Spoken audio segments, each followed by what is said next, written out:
Now, the president taking center stage almost every day in the White House coronavirus task force briefings. But according to the New York Times, aides and allies increasingly believe the president's daily briefings are hurting him more than helping. Joining me now, MSNBC political analyst Elise Jordan, a contributor to Time magazine, also a former aide to the George W. Bush White House and State Departments. Elise, always good to see you, my friend. Let's get into this here, because as you know, not only do these aides and allies say these briefings are hurting the president to some degree, they're also urging him to step aside, let the experts take center stage. Are they right? And is this something you could potentially see the president do, given what we know, which is his love of being the center of attention in all this?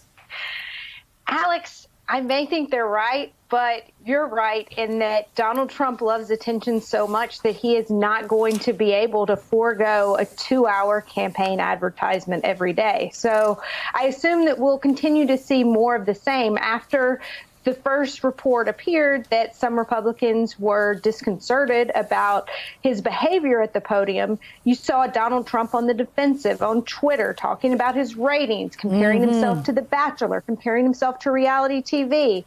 And so this behavior will probably continue.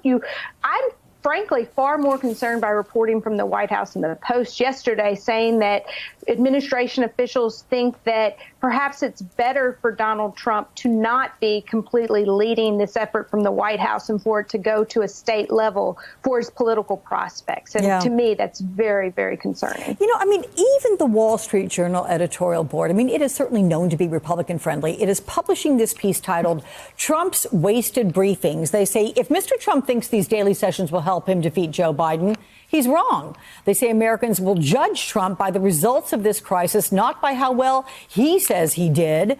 The president, as you said, he goes and he fires back. He talks, look at this. He talks about how the Journal is forgetting to mention the ratings for the White House briefings. I mean, is that all he cares about? At what point do you think the substance of what all of us are watching matters as much as the fact that they've tuned in? Alex, the country, unfortunately, has a president who has no empathy. And so I think the gravity of this crisis isn't fully hitting Donald Trump. And he is more concerned with what he's always concerned with, Donald Trump, with his interest and not the national interest. And we would see a different posture from him and from this White House if the overwhelming concern were not Donald Trump's electoral prospects and the welfare of the American people. Let me take a look with you at this new CBS poll in which it shows 52% of Americans are feeling that the president is doing a bad job handling the coronavirus crisis. That is more than the 47% who say that he's doing a good job. The people who feel the president is doing a good job say their big reasons are that the virus is being contained and that doctors are getting the supplies they need. But those who feel that Trump is doing a bad job, Elise, think that the opposite is in fact happening. So look, we're all watching these same briefings. We all see the same stats. Why is it that there's such different perspective on what's happening? The polls on how Donald Trump is handling the coronavirus pandemic have been fascinating just in that they're so much like any other political poll and are divided along the polarized lines of the political class these days. And so you see the polarization in how people perceive the crisis. Donald Trump has this small window of 5% with his own approval rating. He hovers from about 40 to 45%.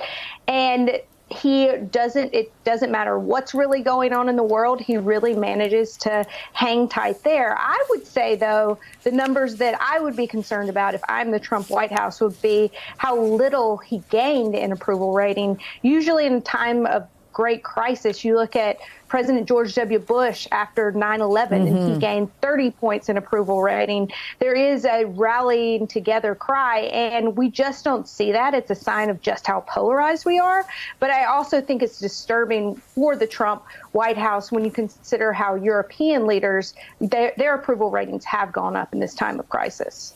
Okay, yours are up with me as always, my friend Elise Jordan. Thank you so much. Hey there, I'm Chris Hayes from MSNBC. Thanks for watching MSNBC on YouTube. If you want to keep up to date with the videos we're putting out, you can click subscribe just below me or click over on this list to see lots of other great videos.